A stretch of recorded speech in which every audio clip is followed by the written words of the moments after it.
Hi, I am Hummy with hummiesworld.com, and you can find this and all of my hundreds of video lessons on hummiesworld.com. I invite you to come join me. Here is the Digital Scrapbooking Designer Lesson 1. I've had this up for a while in written format, and I've decided to read through it in a video lesson because some people do better learning by voice, some people do better learning by written tutorials and reading, and everybody learns differently. And so I'm basically just going to read through it, but if you have any questions, certainly do ask and leave me a comment. The very first lesson in my Digital Scrapbooking Designer class is about the designer name and logo. Now, this may be an unexpected start to the class for you. I am sure most of you are ready to just jump in and start creating. Unfortunately, because you begin to design and share, and many of you indicated that you would love to just share your things and have others like what you are sharing in your introductions, then there are some necessary steps we must go through before we can begin our first creation. I realize many of you are just here to learn your program more and to share the things you make, but I must teach the class to cover all of these areas that someone seriously interested in designing may need to know.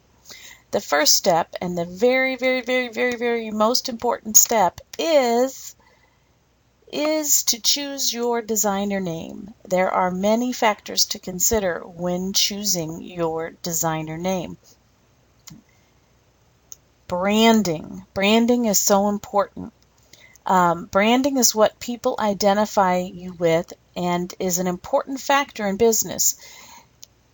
They, meaning the customers or the people seeing your designs, will remember you by your name and by your logo. That is branding, what people remember you by.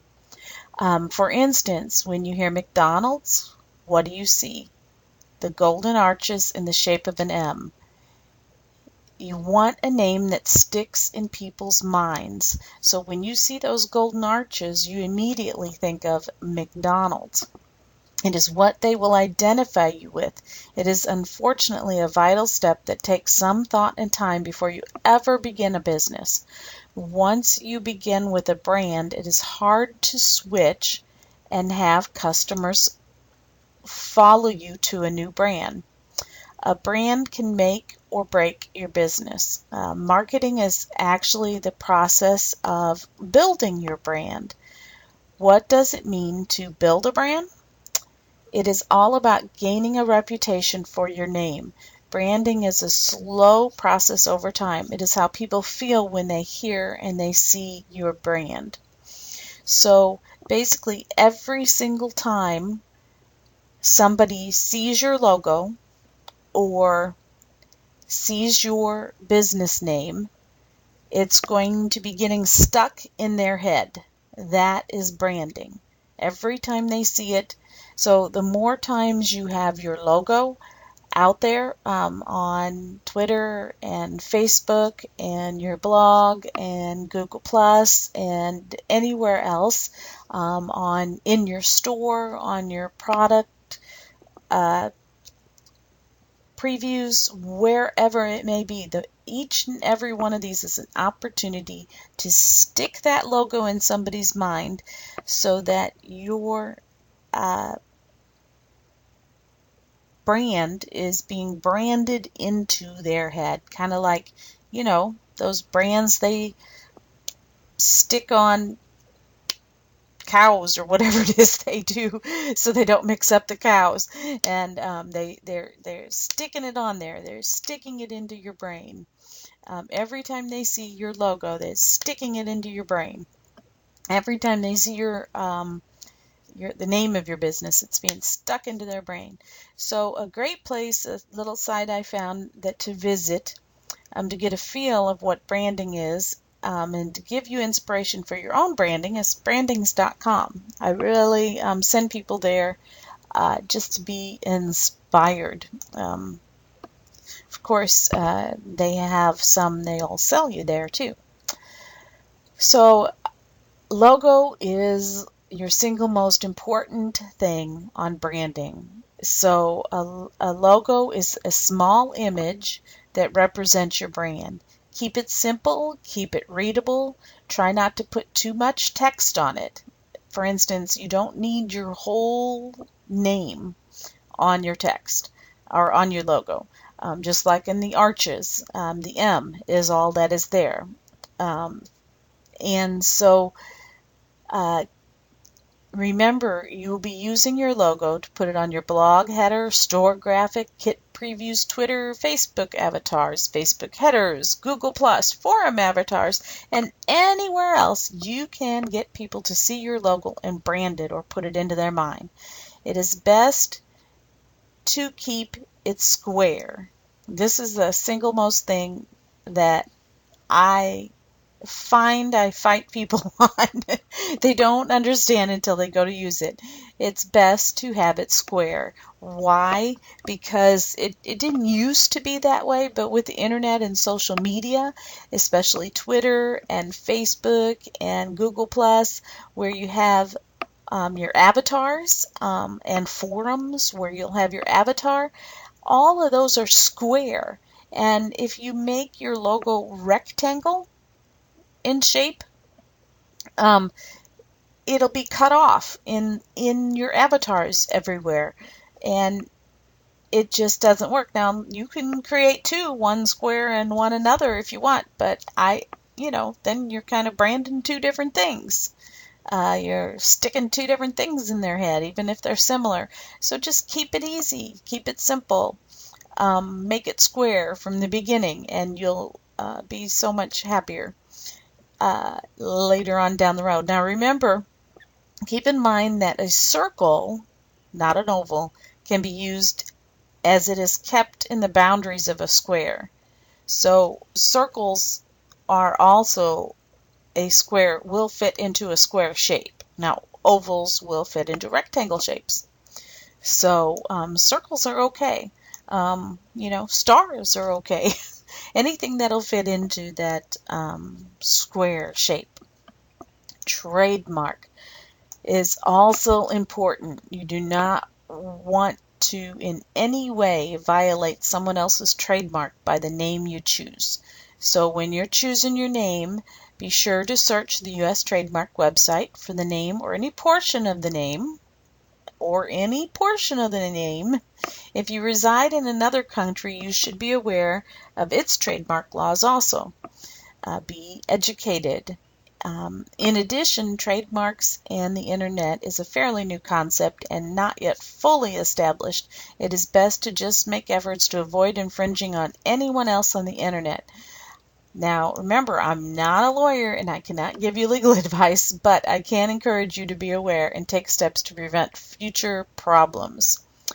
In addition, Google the name to see what similar names a site might have. You do not want to be confused with other designers or sites, or just Google the name just to see if it's out there so that you're not infringing on somebody else's copyright. Or somebody else's trademark. But this is important, not to be unique and not to be confused with somebody else out there. I've seen some before. Here's one example from the very beginning. For instance, I am forever confusing Digital Scrapbook Place and Digital Scrapbook Pages. They're both DSP, but one goes by Digitals, one goes by DSP, but the initials, the acronym for both are DSP, and I can never remember which one is which, and I have to actually, put in the URLs and go to the place and go, oh yeah, that's that one. So Google it out there. You may think you're totally unique, but chances are somebody else might be pretty close to you. stay away from digital and scrapbook. Period. I would. Now, these two stores have been around since, forever. So that was different. They were very unique when they first started. So nothing against those places. But I'm going to suggest that it doesn't have to have, mine up here, Hubby's World, has nothing to do with digital scrapbooking. But yet when people hear my name, I do believe they associate me mostly with education and tutorials for digital scrapbooking. In fact, I have trouble now getting people to realize I actually have a store, because they think I'm just a place to go for education. But it can be something quirky. Like, I remember one of the cutest ones to me was called Two Little Birds. It had nothing to do with scrapbooking at all, but when I heard it, I knew it was a digital scrapbooking designer because she had branded her name in, and the name was so cute and just adorable sounding, and just so how a name makes you feel when people first hear it is probably more important. How unique it is that it sticks in their head. Maybe if they go, huh? When they hear it, that might be a good thing. And then they can come to your website and read your About page and read why you've named it. I actually have an About page on my site. So go to the forums at DigiShop Talk or other forums, DigiScrap Addicts, wherever, that you're allowed to see advertisements, and do a search for the name. With so many designers advertising at this site, it's a good suggest to visit DST. Not as many advertise there as used to, but you can look around there and make sure you're not similar to anybody else. If you utilize your real name, use your whole name. This is important for copyright purposes. In addition, should you begin selling instead of just sharing for free, you may need to register your design name with your state. If you use a name other than your real name, such as I have to register Hummy's World, but if it was just my real name, I would not have to do so necessarily. Of course, due to internet safety issues, some are not comfortable with using their real name. This is something important to consider. If you at all feel comfortable using your real name on the internet, then this would be a good choice. If you are not, that is okay. I would not suggest using something as simple as your first name followed by the word designs. Oh, how many people do that? Let's see.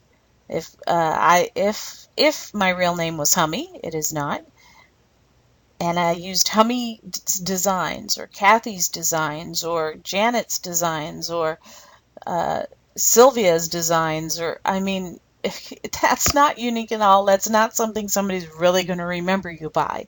The likelihood of someone else with your name doing the same is great, and you don't want to be remembered as somebody else. You want to be remembered as you, and this would be the same with other types of names using your first name. In addition, it does not create a memorable name. Domain name is important. Remember that your name will also be used in the event you purchase a domain name.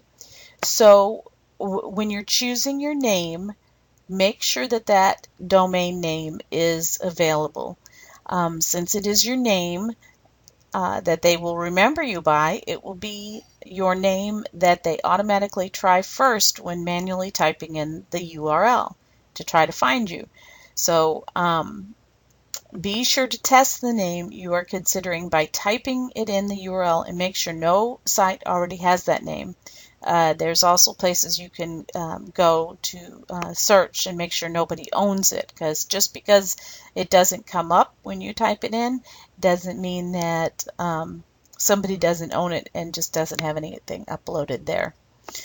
Be sure to test Similar spellings, think phonetically. Sounding differences, and check the same. For instance, did you know there's a Fergs and a Flurgs in the designing business? Oh, when I first started looking at them too, I had to do a double take. Um, I love them both, but yeah, double take there. So don't do any. Look for things that are similar.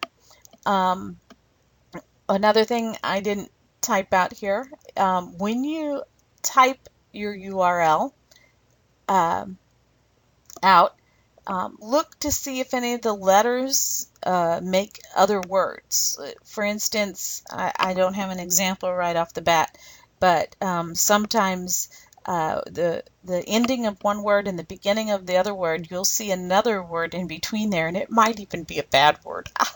But if people, when you put if you put all of your words together and you look at it, if you see any other words in there, it might not be a good name.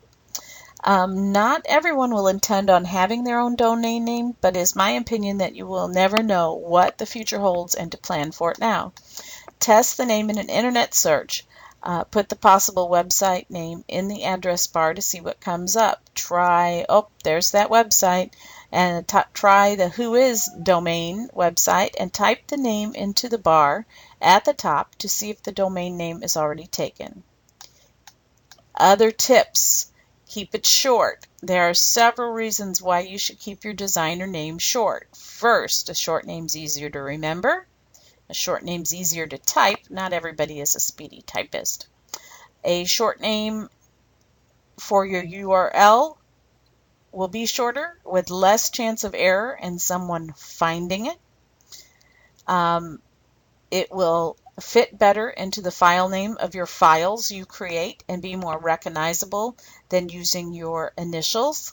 And remember that each time a person sees your designer name, it will brand the name into their minds. So having it on each and every file utilized serves a great purpose. So when you create a paper, you're going to want your designer name to be in the front, but that file name is going to get awfully long if you have a very long file name. A lot of designers use initials to their designer name, but that's branding something else into their mind. You want to brand your design name into their mind. So I have Hummy at the beginning of every single one of my files. Shorter names seem to come with more punch and zaniness, so keep them short. Theme. Consider the nature of your business being that of a designer. Is this conveyed in your name and logo? It is always necessary to carry the theme in the name and logo. For instance, McDonald's says nothing about a restaurant or hamburgers. Kleenex says nothing about nose wiping or tissues, and yet it has become more commonly used than the word tissue. Do not get stuck on the idea that the word design in any format needs to be included in your name. The same would apply to the word digital or scrapbooking. Although it may be a good thing to include these names to identify the theme of your business and your branding, it is not always necessary. So think outside the box and spark your creativity. So here's some helps maybe to spark your creativity. Use the thesaurus to help you think of other words that might be utilized for something that says you. So think, who am I? What do I like? What says me as a person? And go out there and maybe find one small word that says that. Try to think of a good color name. Sometimes you can go here to the list of colors, and color names have so many fun there's so many fun names to colors, and you could use one of those as your designer name because it would evoke some sort of feeling for people when they hear that name.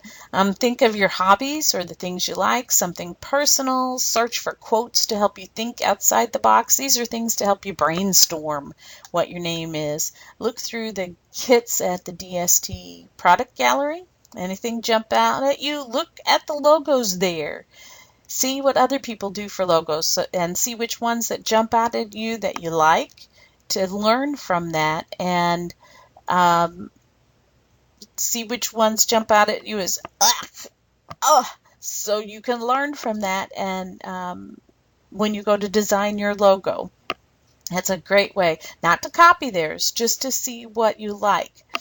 To see what is memorable to you there in a good way, not memorable in a bad way. And there's a thread in my forum about copyrights and fonts, and a collection of links to known ones that allow us to use their fonts. You cannot use things from kits you've purchased unless the designer specifically allows commercial use.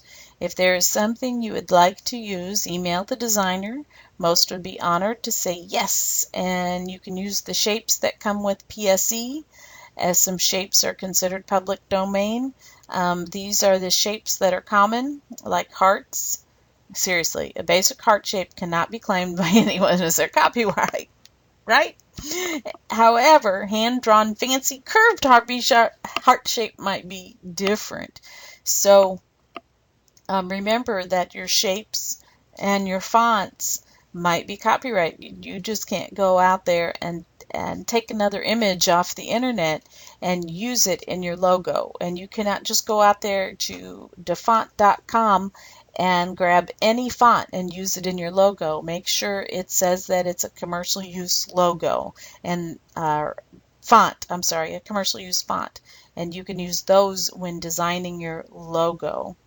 And here is your lesson. You can come to the lesson thread if you're actually going to be participating in the class and read that. So I hope you've listened all the way down to the end of it, because there are good points in this. Go back and read it again, really learn this, really consider everything. If you are in the digital scrapbooking designer class at Hummy's World, which I am getting ready to open up free with just loyalty points. And to earn loyalty points, all you have to do is comment in the forum. You can bounce off your logos and your name ideas in the forum thread, and I will come along and tell you what I think based on these things.